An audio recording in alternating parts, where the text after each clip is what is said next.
Welcome to that Eddie show. The Hi, show. Eddie. Hi, you Eddie. And hi to all the Eddies listening. Eddie You know? Van Halen. Eddie Murphy, Eddie Vedder, Oh, 290s. Gen X. Yeah, okay. I've embraced the Gen X-ness, Yeah. you know, of what's going on here because thanks to our new friend, Knoll Opperman. Talk to you a bit about him now.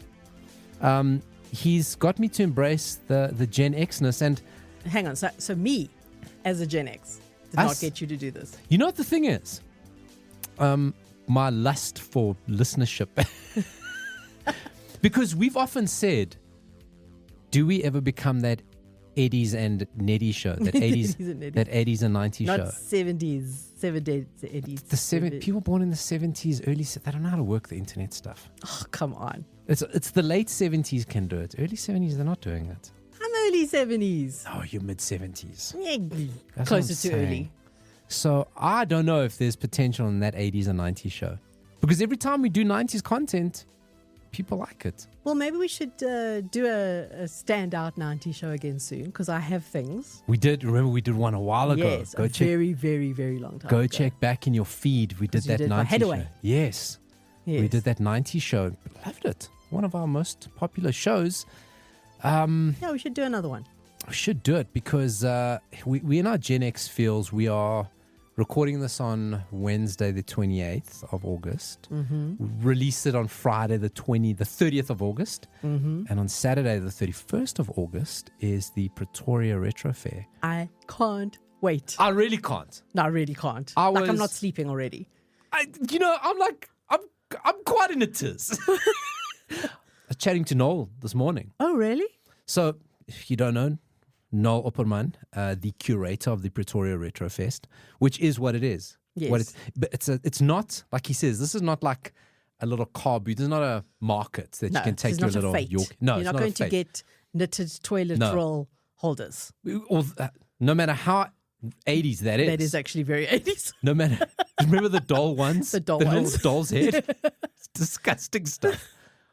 Toilet seat warmers. Knitted toilet. How many houses did you go to with those? Mm-hmm. Did you have in your own house? Unfortunately, my mother liked them.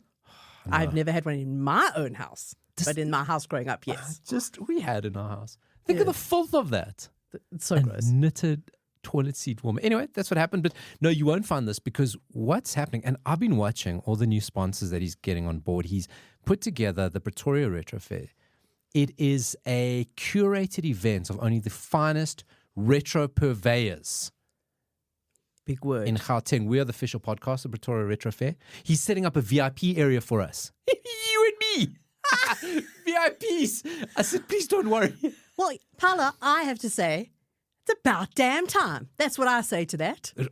Am I gaslighting myself? Yes. I've just gaslit myself. Yes. Okay, so we do deserve it, I think. We do. He's hard at work putting stuff together. They've built a video store. They've built a Fontana chicken. I'm so excited. There's a retro sweet store. Like we said, are we going to have cigarette sweets? Dude. Are we going to find them? Listen here, if there is a sealed box of Garbage Pail Kid bubblegums, shitting myself. Thanks for the warning. Okay, just know, if I see that, stand clear. Brown warning. Code brown. It's coming out. It's disgusting. It's so gross. You have to go there. Sorry. I am a grown-up. I am an adult.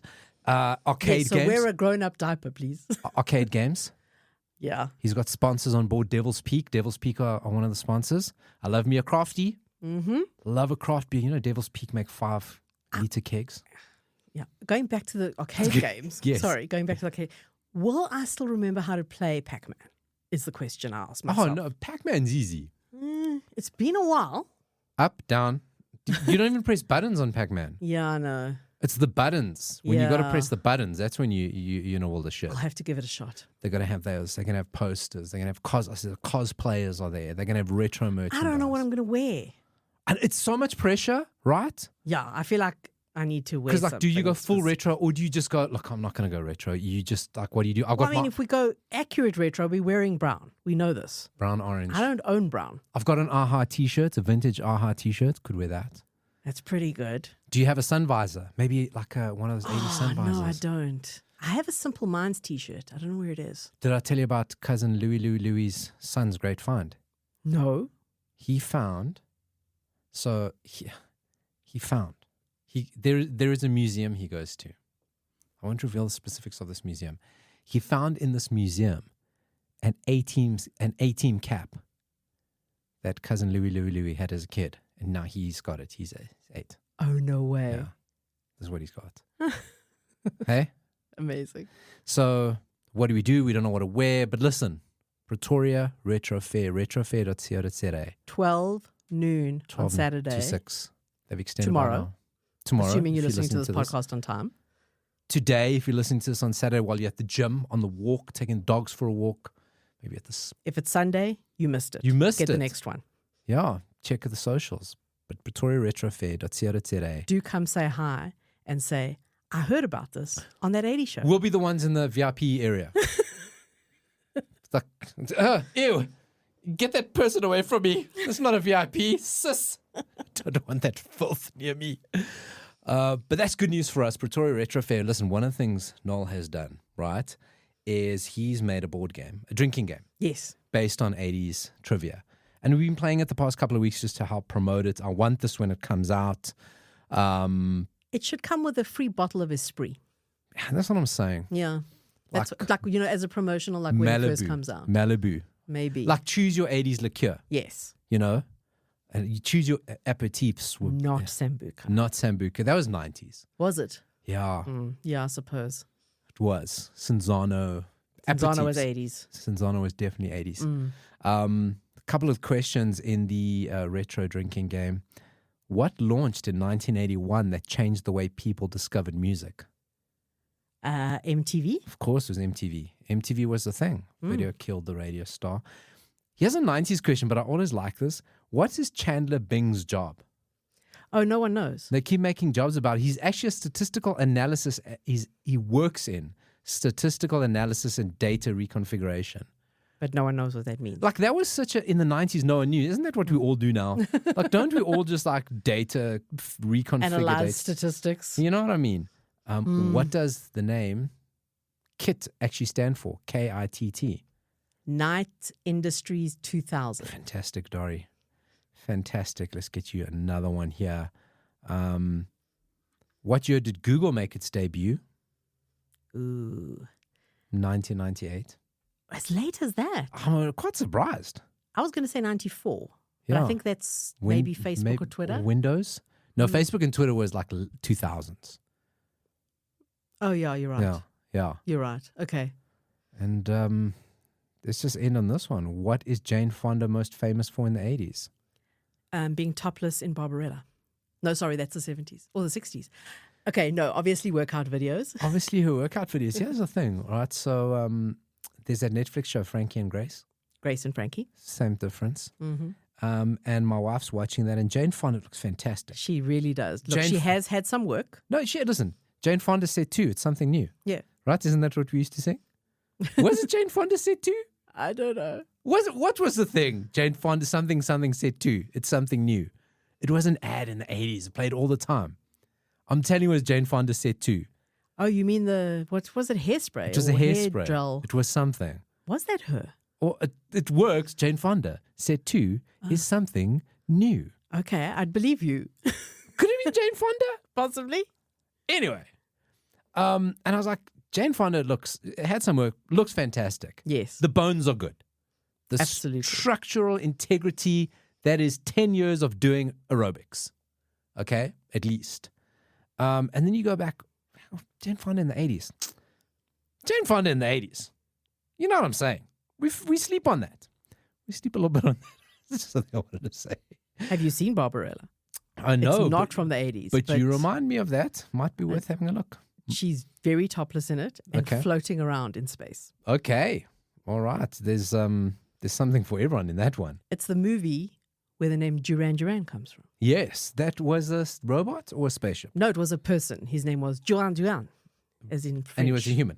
He was a human person. Where we got on this Pretoria Retro Fair, retrofair.co.za. Mikkelnik. Never heard of it before. Me neither.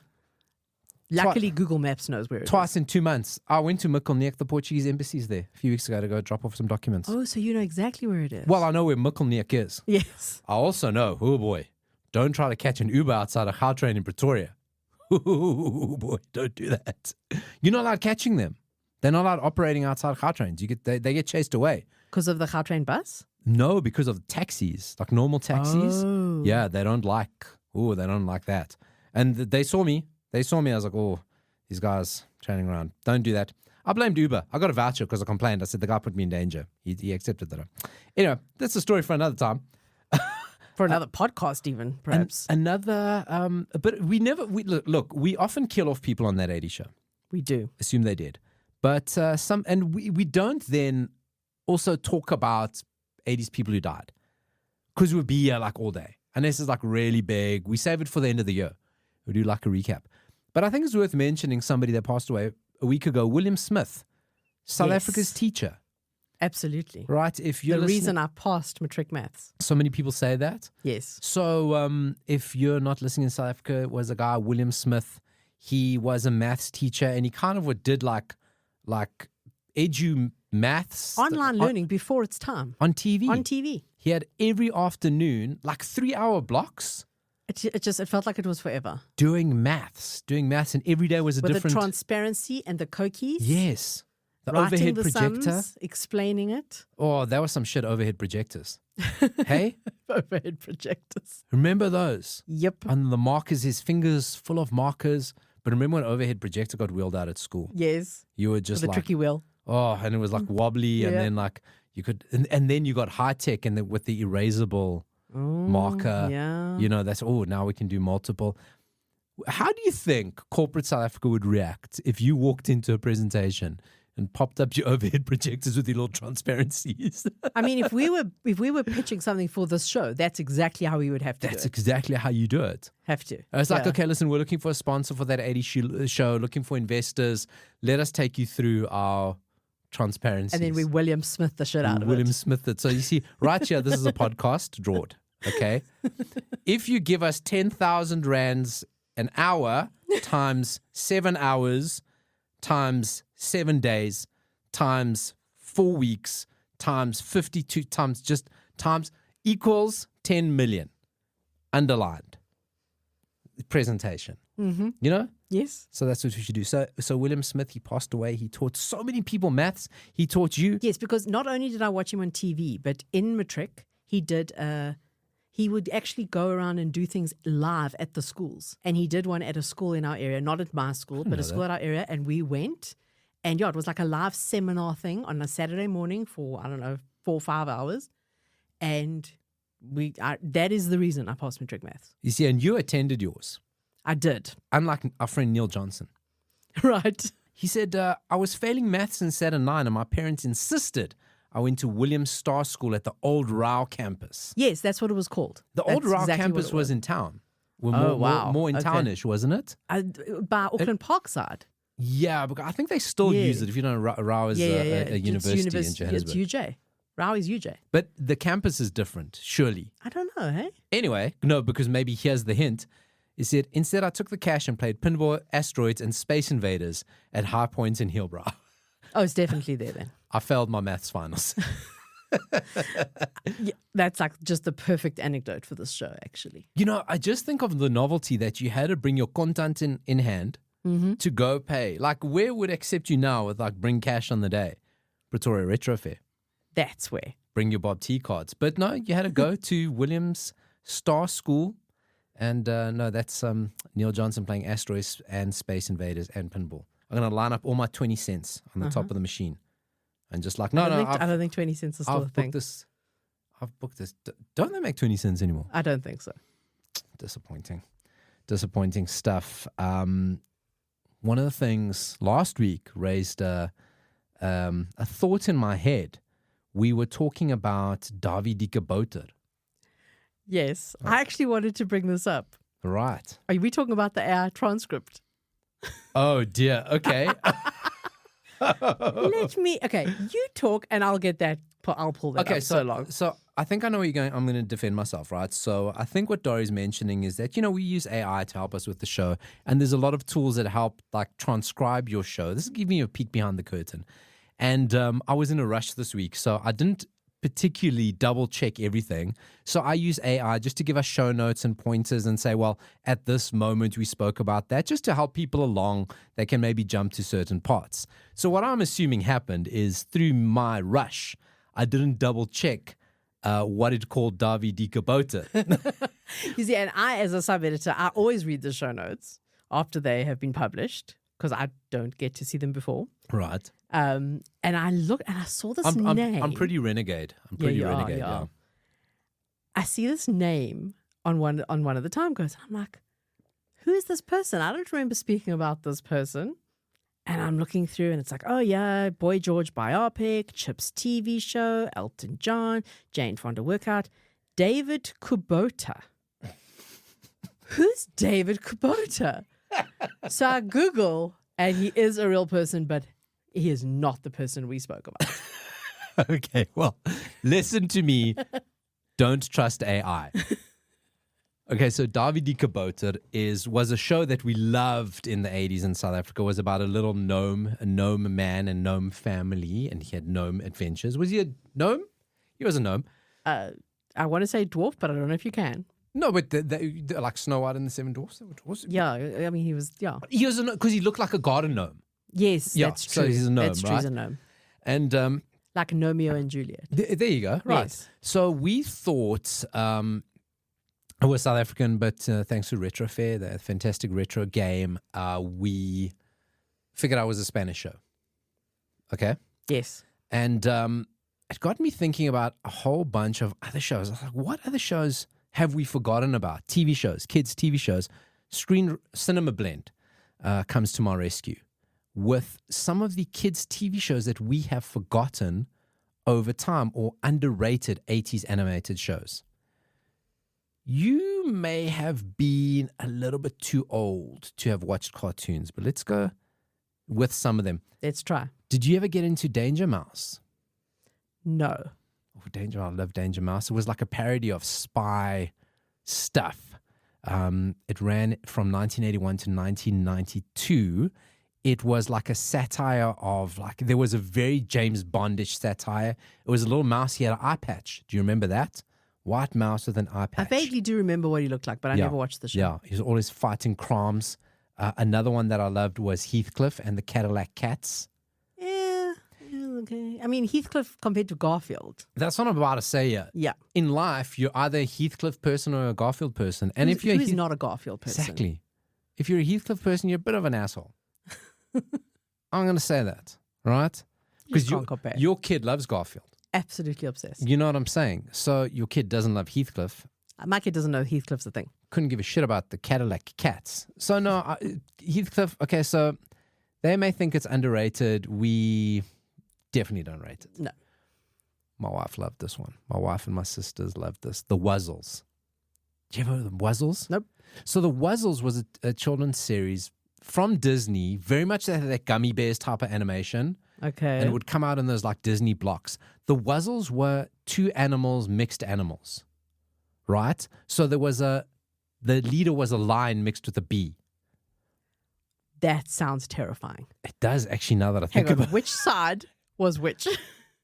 Or was it like all mixed together? No. He was fully a lion, but he had little bee stings. I thought it was like lion head and bee butt. That's disgusting, Dori. You're turning this into an immoral crusade. No, you said it first. I'll show you a picture.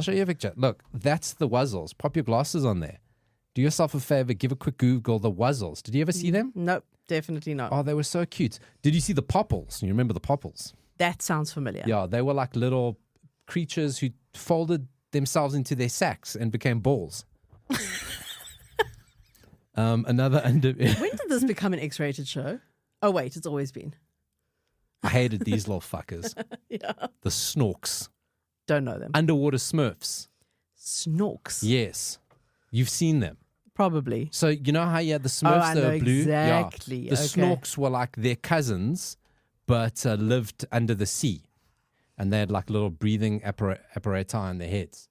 I hated little fuckers. Okay. Jeez. Yeah. So angry over a cartoon. I completely forgot about this. There was a Mr. T animated show. There was a Mr. T everything. Haven't we spoken about the Mr. T animated We show? have. We have. But no, we spoke about we never spoke about the Mr. T TV show. We spoke about him doing that other weird kids show. With the lessons. This was the same, except animated. Okay. Here's another one. The Littles. Nope. Oh, I remember this one. This one sucked so bad. Here is Davide Kabouter, or else The World of David the Gnome. Oh, it's a gnome. Good. Yeah, Spanish-based production and aired on Dutch TV. It's so weird that it says that. So it's like, wasn't it ever shown in Spain? So it was Dutch. Okay. That I assume was dubbed with Afrikaans. I mean, Afrikaans and Dutch are very similar. But it was definitely dubbed into Afrikaans. No, it definitely was. But anyway, David the Gnome. Davide Kabouter, David the Gnome. Here's another one. The Mysterious Cities of Gold. I remember Never that. heard of it. No, that shit was too grown up. I didn't like that. You see, my animation that I wanted to watch was He-Man, Brave Star, Thundercats. And there's only so many episodes of those they made. Teenage Mutant Ninja Turtles. That came later. But yes, Teenage Mutant Ninja Turtles. There's only so many of those they made. And then every now and again you had to watch a goddamn... I loved Thundercats. Loved them.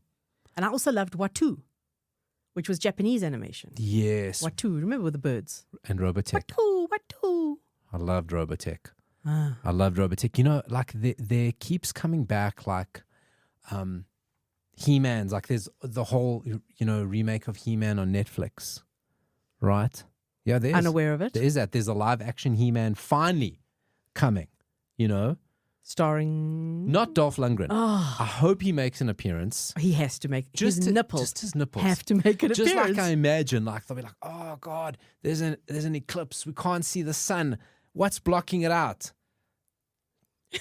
Dolph Lundgren's nipples. Dori laughs because as I turned around in my chair, I had my finger on my nipple, which is exactly as the scene would go. Sometimes people say, you guys should turn this into a video podcast. I said, no, never. No. Never will. Firstly, because video killed the podcast star. Secondly, then I can't come out in my sweats, in my gym clothes, And besides, I think that's just too disturbing for people to see you touch your nipples every episode. That's what I'm saying. It's like I don't want to end up on a list again. That is animated 80 shows that are maybe a little bit underrated. Then it got me into a rabbit hole about sitcoms that we may have forgotten. Okay. Now, you and I have mentioned these before, right? I'm sure we have. Quite a few of them we have. Suzanne Summers, loved her. Wasn't my favorite Three's Company. No. I loved the Furleys, Mr. Furley, Mr. What's the other one? What's the other? It was Mr. Roper. That was it. That was Mr. Roper. But Suzanne Summers, she was in another sitcom in the 80s. She's the Sheriff. Oh, I used to watch that. Do you remember that? Yes. It's exactly that. She was a sheriff. She was a young woman, became the sheriff of a fictional Nevada county after her husband's death. So apparently that happens. If you think about it now, it's actually so sexist. She's the sheriff? I know it's not a question, but it's like what a weird concept that the woman's the sheriff. Yeah, but in the 80s, it's so empowering. So empowering. Her shirt was very tight. That's what I remember, that this was actually not about the storyline. This was about her tight uniform. Yep, it was. Do you ever remember a show called The New Adventures of Beans Baxter? No. Well, you're not the only one because it's a sitcom from the 80s that barely anyone remembers. Makes sense. It lasted 2 seasons, and it's a Kansas teenager who moved due to his father's reassignment as a postal service employee, and he ends up in Vancouver, and shenanigans ensue. It sounds like a nightmare show. Yeah, I wouldn't want to watch terrible. that shit. This was sad because in the 70s we had Sanford and Son, Yeah. and in the 80s we just had Sanford. That was it. Hang on. They What did happened it- to the son? They did a spin-off of Fred Sanford as he navigated life and family dynamics after the original show's ending. Did the son die? Doesn't say, but we're left to assume that. Really? Yeah. We're left to assume that. That's just stupid. Remember Empty Nest? Yes. Quite a wild concept. It's that dude, he had such a big head. Yes, he did. Richard Mulligan. Yes. And basically his wife had passed away, I think. Wasn't it? No, wasn't it? And then his daughters left. Yeah, like empty, like literally his kids went off to college or whatever. He didn't. He was adjusting to the loss of his wife as his daughters leave home. So then he gets into all like, I'm telling you, listen, I'm going to lean in close because I don't want to hear this. I think he's sexing the Golden Girls. It was set in the same place. It was set in the same place. Well, definitely with Blanche. Yep. It was set off the same place. Mm-hmm. Single dude, grieving. He was bonking the Golden Girls. You heard it here first. There was a show called After MASH. So MASH, the biggest show. I know. There was a spin-off show. I never watched it. I mean, I watched a couple of things, but I never really got into it. Did you? Not MASH. No. Yeah, no, I also couldn't get into it. After MASH was a continuation with some of the most popular characters. It's set immediately after the end of the Korean War and follows the characters' new adventures as they adapt to life after the conflict. That must have been a flop. Oh, totally. It was met with mostly negative, critical reception. 2 seasons. That sounds terrible. This one, we didn't forget, Designing Women. Love Designing Women. Everyone loved Designing Women. 8 is Enough. We've spoken about that before. I loved 8 is Enough. Big as an only child. Yes. Yeah. Right. Just imagine, the size of massive families. There was a show, I kind of remember it, but I Too Close for Comfort. Remind me? It's an 80s sitcom that slipped through the cracks. It was briefly rebranded as the Ted Knight Show. It's inspired by Keep It in the Family from the UK. It's a cartoonist living in San Francisco with his wife, Muriel, and 2 adult daughters. I definitely would have watched something with a cartoonist because as a kid, I wanted to draw cartoons. So anything in that. Who stars in it? It stars no big names. It actually doesn't even mention the names here. No, I don't think I saw that. Let's look into that. Maybe we'll find Too Close for Comfort, pop a trailer or pop the intro. Maybe that will jog our memory. This one isn't in here, but do you remember that sitcom called Soap? I loved Soap. Soap scarred me. Really? And I wasn't a stinky kid. There was the one plot line where the alien stole the baby or something like that. Yes. Am I like right? That. Yeah. Yes. So Soap was like a parody of soap operas. It was a satire. Yeah, exactly. But like all these ridiculous stories, and the one, some alien stole a baby. You were probably too young when you watched it. I could have been, but that shit was on open time. Yeah. Open time implies I can watch it, right? But it was on when I was in high school, so you must have been quite young. Yeah, too young. I mean, yeah. Listen, I was also scared of the dog from the Muppets, Ralph. So. We all have our thing. We all have our thing. So that 80s show, okay, listen, Dori. Last week, recommended a movie. I wasn't into it. Disappointed with my movie recommendation last week. Mm-hmm. I don't remember it. To Live or Die in LA. Oh, right. Yeah, it was too good. Boy, have I redeemed myself. But last week you recommended a podcast, Los Hippopotamus. Yes. About the narco-potamuses that Escobar bought into Colombia. What do you have for us this week? You said a TV show. We just spoke about some TV shows. Yes, I obviously didn't mention this isn't one of them. No, you did not mention this one because it is neither a comedy nor a children's show. In fact, it is categorized as a fantasy drama television series. Oh, nice. Don't get too excited. That being said, I loved this show. Okay. But there's one problem with this show. Just like Quantum Leap, where he never gets to go home. Okay. Our star in this show also does not get to go home. Oh, dear. Because the show got cancelled because both main stars died of cancer. Sorry to bring you down. That is a fucking nightmare, Dori. I'm going to bring you back up. Okay, good. To remind you, because you might have seen the show. It was a lovely show. My mom used to love it. It ran from 1984 to 1989. Okay. So almost all the 90s. Yeah, 80s, yeah. Like I said, American fantasy drama television series. Starring one of... He was probably bigger in the 70s, but for me, one of the big stars of the 80s, Michael Landon. Do you remember Michael Landon? Oh, yes. Great hair. Great hair, exactly. Can I take a guess yet? Take a guess. Touched by an Angel. No, but you're close. Shit. And you're thinking of the right show. You've just got the wrong name.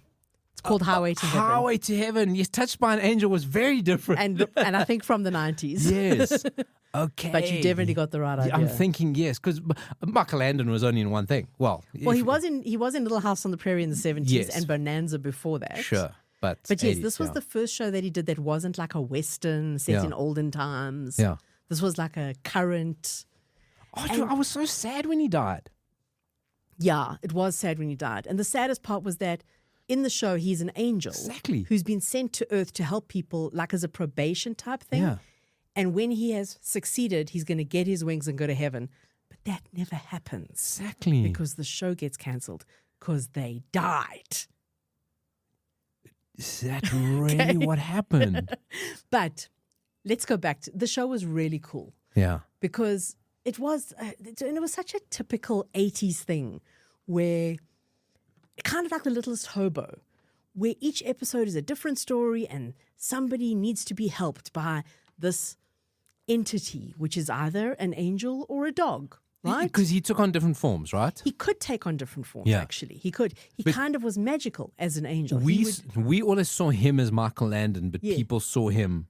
No. So he was Michael Landon, but he like had like this magic, which was in the show it was called the stuff. Angel Dust. The stuff. No, it was called the stuff. So basically, it was like the powers. Angel Dust is a better name than the stuff. the stuff the power that God gave him to help perform the miracles or the tasks to help people who needed to be helped. Yeah. So every week it was a sweet little different story. And the other guy was Victor French, who was a retired cop who was basically bored because he was a retired cop. Yeah. And then he would help Michael Landon on these quests. And his character's name was Jonathan Smith. That was it, Jonathan Smith. Can I recount something? Sure. And I've just seen it now. The other character always wore a cap, Oakland A's Yeah. baseball team. Okay. And I so badly wanted an Oakland A's cap because of that. 'Cause Really? I saw it in the show. I was like, that's so cool. And then I was like, oh, I want that. So, but I never got one. I'm sorry. Yeah.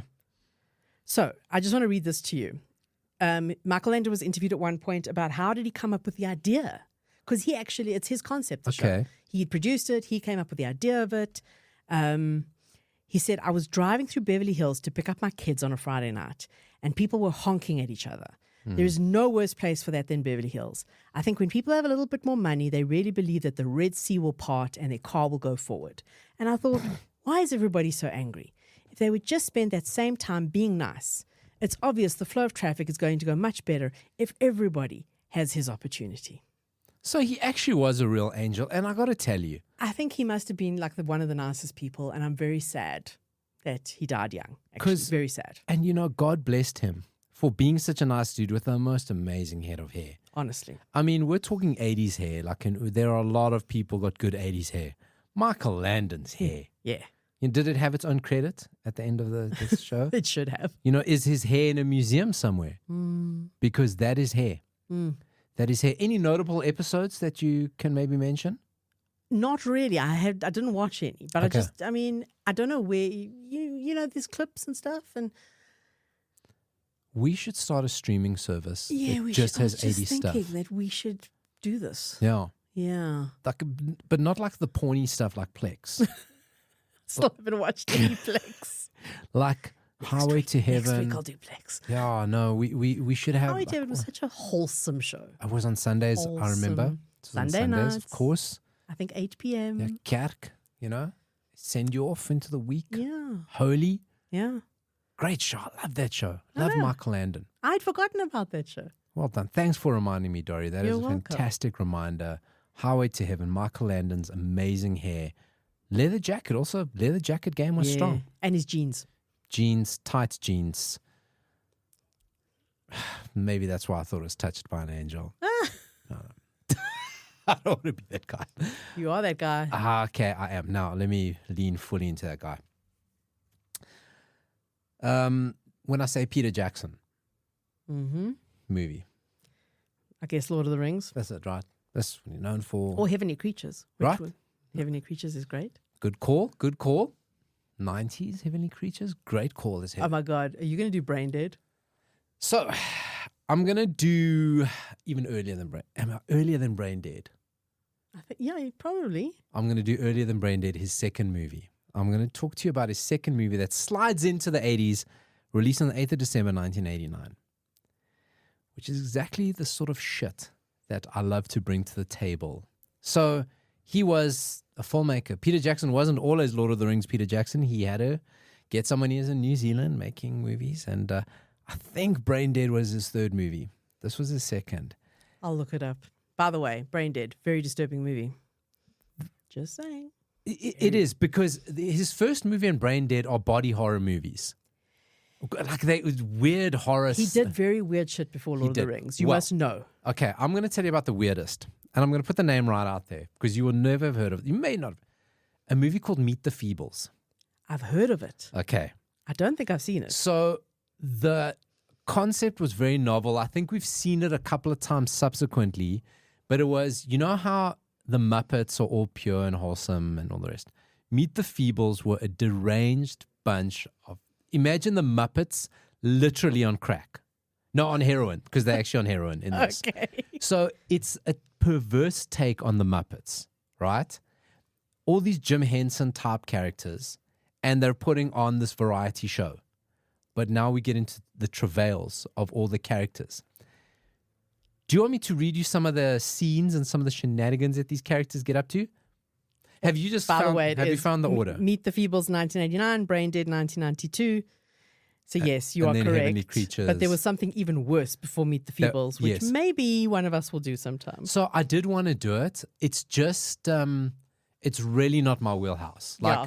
I tried to. It's I was like, when I tell you about Meet the Feebles, you're gonna go, yeah. This is a part of yeah, it. maybe I'll do that. So Peter Jackson now, he wants to make this movie and he goes, you know what, I want to make this take on Muppets. And it's a commentary because as much as there's gross out stuff, the whole point and theme of this movie is how we idolize celebrities and put them up on a pedestal where they're just normal people and they don't deserve to be. And there's pressure to perform and people just use them as tools rather than understanding they're people. Yeah. That's the message behind it. Okay. But that's not the message I got, right? Of course not. I got all the fantastic gross out stuff, right? So he wants to make this movie. He wants to use puppets. And he goes, well, because I'm using puppets, it's going to be cheap. So he pitches the movie to Japanese investors, right? Who go, fucking love that shit. We're in. So now he's got to raise the rest of the money. He goes to the New Zealand film board and goes, no, it's going to be super cheap. They give him like no money. And he realized, shit. Puppets are way more expensive than humans. Yep. Even bad puppets, right? And the puppets are bad. I mean, like, honestly, think to your mind right now. Think to how latex deteriorates. Yep. Somewhere in the bowels of the SABC is the Leverhexy doll. Or the Zet's costume. Cheesecake. is there somewhere. And you wander around the bowels of the SABC and in that room, you'll find the Z costume like all matted and shit and the Leverhexy doll like fucking compromised. And you go, what the fuck is happening here? That's what the Feebles look like. Okay. They look like literally like the Muppets have made bad decisions. Okay. Okay. And it's a variety show, and they're prepping for the show. A newcomer comes in. It's just a fuck up, right? It's like something that would happen in the Muppets, okay? But it's fucked up. So what happens in this? Let me tell you about some of I can't get into the characters because there's a rat character. There's a weird froggish type character. Nothing looks like they're supposed to look. Like I said, that's a rat. Like I think it kind of looks like a rat. The costumes are bad. There's a fly. There's a blowfish. There is a Miss Piggy. There's a hippo character. Some of the there is a frog. He's a Vietnam War vet, and he's come back from the Vietnam War and he's addicted to heroin. And he's seen shooting up heroin. This frog. He then has into his Muppet arm. And he then has this epiphany and he prays to his God, which is Kermit on a crucifix. Wow. Right. There is a fly named Arthur, and he's a gossip journalist, okay? And he eats shit and vomits because that's what flies do. Indeed. And he's just constantly doing this and he's eating shit and vomits. I was watching this and my wife heard this. She said, what The hell are you watching? What is going on here with you? So this is what I do for work. Leave me alone. It's research. There is a walrus. His name is Bletch. Okay, and he runs the show. He's the producer. And he's often engaged in various unsavory acts, including an explicit and disturbing sexual encounter with a cat named Samantha. Oh boy. Oh boy, indeed. I'm going to leave you to go find the clips. There is a cow scene. The cow is a porn star, okay? And her brand of porn involves various people milking her humongous teats. How does that puppet look? Like a fucking cow with teats. Okay. It looks. You can tell it's a cow. You can tell it's a cow. Like, I mean, okay, I don't. Do I go there? I think Okay. Peter Jackson's mom had to sew a whole lot of stuff for this movie. God, definitely had to wash a lot of stuff. Like, okay, the cow is kind of like. I mean, did I ever have the thought? I don't know, but since we're there, I mean, what do Mina Moo's teats look like? I knew you were going there. You know what I mean? Couldn't do anything about it, but I knew you were going there. You know, it's like I was too far in. Like you saw me going and you just couldn't stop me. There is Barry the worm, who gets an infestation of other worms, and the worms come out of his body. Ew. It was so gross. And I remember I watched it as a kid. I didn't get half the jokes. And probably cousin Louie showed it to me. Because this was kind of the era of Garbage Pail Kids and those terrible. And I was like, just such gross out humor. There is a final massacre. Okay, not so funny now, but Heidi is a mentally unstable hippo, and she goes on a little bit of a killing spree and basically takes everyone out. She just kills all her cast members, and that is the final massacre. The music. It is totally not what I thought it was. When like you hear a title that says "Meet the Feebles," you expect like this nice little old couple. Oh yeah, you know, as your new neighbors. This Yeah. nice little old couple, the Feebles. yeah. No, it is You not. have shocked me. It is not that at all. The music, right? Because obviously they're putting on a stage and variety show. There is a song. Okay, I'm gonna read it. I'm gonna read it. I'm not gonna play it for you because the quality one I got. It's one of the variety songs that got called Sodomy. It's not me. I'm just commentating. Okay. You must think it very odd of me, but I enjoy the act of sodomy. You might call the wrath of God on me, but if you find it, then you might agree that you enjoy the act of sodomy. That is the opening line. And the closing line is, so join me as I sing of an activity that's fun. Open up your ring and try it front to bum. Bum, bum, bum, bum, bum. And out. So here's my question, right? Was this marketed as a Muppet-style children's movie? No, not at all. Okay, It's because very. I'm no, it's thinking adult. things could have gone very wrong if you go to the video shop and you see something that looks like a children's Muppet movie, take it home, put it in the VCR, and you're scarred for life. That's and there was some stuff. It sounds like it. There's stuff that even as an adult I watched again. I mean, that song, like you don't get it if you stumbled upon it as a kid. I think the person that sang it as a cat. I couldn't quite make out. I'm going to look for that scene at least. There's even there's a lot of so this is the gross out stuff, but there's a lot of social commentary because one of the characters has got a disease called the big one, which is obviously like a commentary on AIDS, the AIDS epidemic of the 80s, and it's like. When you look into this movie with the themes, like it's a really clever movie. There's like thesis written on this. So like a film school Stuff. It's like serious. Like there's serious clever stuff. Now I don't know if it's now revisionary because of the success Peter Jackson became. So they went, oh, he must have been trying to explore these themes. Instead, he just no, I'm just fucking making something hilarious and gross because I want to. So. Who knows? But that certainly would describe brain dead. Just saying. Brain dead is disgusting. Listen, this is hilarious. I'm going to put a whole bunch of clips on that 80s show essay on Facebook. But here is the best thing. Here's full circle. So last year came out a series called Muppet Mayhem, which is, you know, the band that Animal plays in? Yes. It's based on them, right? And it features like a lot of stars. In this scene, they're busy playing poker. And Peter Jackson walks in And here's how it comes full circle. So, Meet the Feebles is now canon in the Muppet universe. Okay. Oh, well, from the Shire to the Shack, Sir Peter Jackson is here. Been a while, PJ. You know, we ain't seen you since that night in Wellington, when we met the Feebles. Yeah, it was a bad night. You know, 2 of the Feebles were in witness protection and the rest were in prison. Now I get it. Good take. So that is Little my Easter egg for those who know. my movie recommendation, Meet the Feebles. It's a real thing. That's all I can say. Is that a real thing? Now, you could have been a traumatized kid, found Meet the Feebles by mistake, and you're kind of going, geez, remember when I watched that thing of Mina Moo being milked? Wearing bondage gear, by the way. Oh, of course. Yeah. And I never recovered. Something a lot of us didn't recover from as a kid was the never-ending story. That scene in particular. That scene. That scene of which we will not speak. Well, I'm going to ask you to speak about it, because which is the scene of which we are not speaking about? The quicksand one? Quicksand one, which made us all fear quicksand and made us sad for the horse Artax. Yes. So what happens is we love Atreyu, the young character from Neverending Story, takes his trusty steed through quicksand, and the horse Succumbs, Artax. We all know that. Traumatized us. You often see stuff. I saw a pot plant the other day that kind of, it's a pot plant. You put a plant in, but in it has got little Artax and Atreyu, little figurines. Oh, and stuff, God. Okay. to play on that. Did you know the urban legend around this? No. Now, kids, gather around. Let us tell you about urban legends.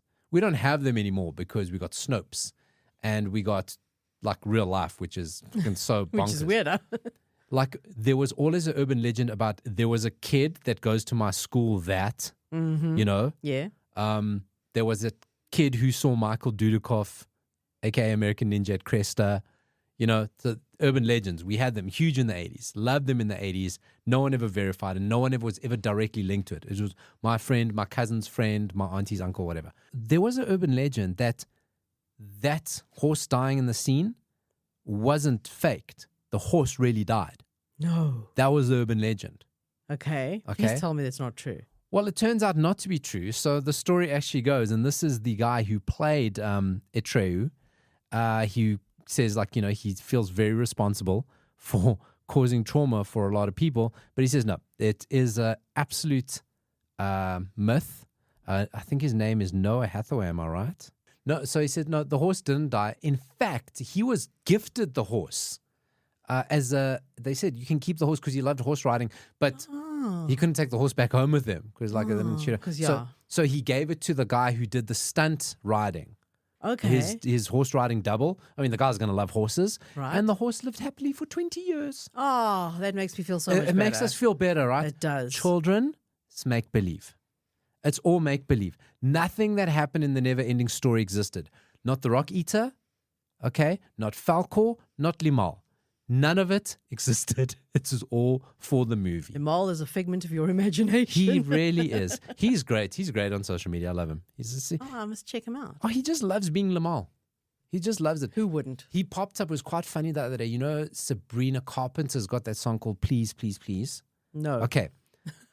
I'm actually going to put that 80 Show essay on Facebook. The opening of it is very The Never Ending Story inspired. It's very Never Ending Story inspired. So he picks up on it and he goes, where have I heard this before? And he went on a little bit of a thing, kind of getting his moments, linking himself. Which social media is this? He's mainly on Twitter. Okay. And I'll call it Twitter because I'm I old will school. call it Twitter because myself. Elon Musk is going to change it back. No, I don't care. No, that's not the reason I'm calling it Twitter. It is Twitter. It's Twitter. Let's Twitter. keep calling it that. Okay. So Limal, fun follow. I will check that out. I'm not on Twitter very often, but I will make a point. Him and James Blunt. James Blunt is hilarious on Twitter. Limal's not hilarious. He's just that's all right. I'll still check him out. He's just a good guy. Also a fun follow. And this is, listen, what I got to say, we're wrapping up the show. I always worry, do we have enough content for the show? Always worry. And you're always wrong. So I go, not many 80 stories going on this week. Oh, you mentioned Boy George biopic earlier. Yes. We spoke about Boy George. The biopic's been greenlit. We go, who could play Boy George? Cousin Louie made a great suggestion. If you watch Umbrella Academy, the guy who plays Klaus, Yes. that is a very good Boy George. He's Irish as well. He is Irish. Is Not Boy that George Irish? Not that Boy George is Irish, but No, he's Irish, but he can do many accents because he plays American in Umbrella Academy. I love Klaus. And he's my favorite. Robert Sheehan is amazing. He was Robert Sheehan, that's his name, yeah. He was originally in a show called Misfits. Yes. Which is like a darker version of the Umbrella Academy. Oh, wow. Yes, Yeah, it's even yes, darker. Yes.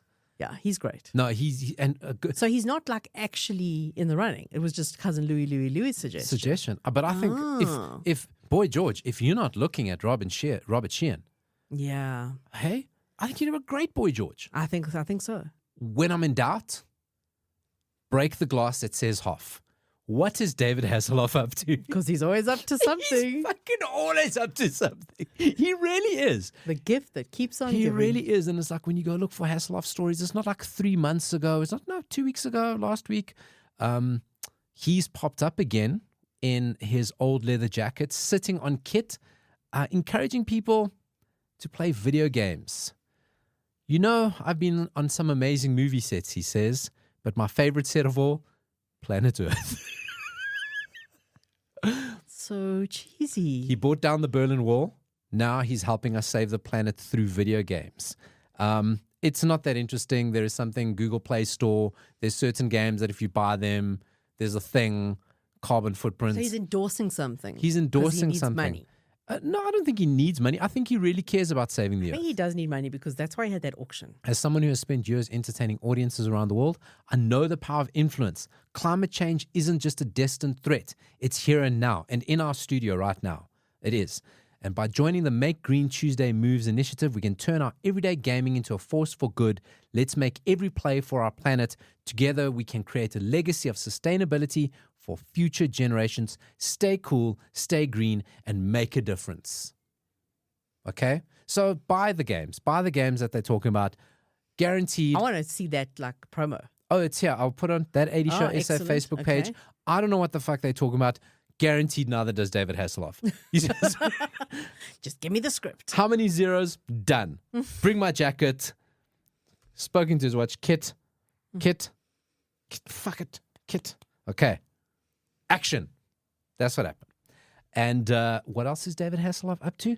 He's a grandfather for the first time. Wow. For the first time. I'm sure he just had a kid as well. I mean, I think his kid's probably the Doesn't same. he have like loads of kids? This is his daughter, Madison Fiore. Oh, no, wait.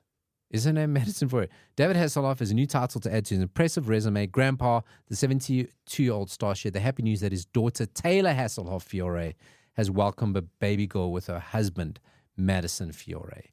So that is David Hasselhoff. Hang on, Madison's the husband's name. That's why I got confused. Wow. Yeah. Born on August 13th, so fresh bun out the oven. You know, a little fresh Hoff. I felt the earth. If you felt the earth vibrate on the 13th of August, wasn't there an earthquake somewhere?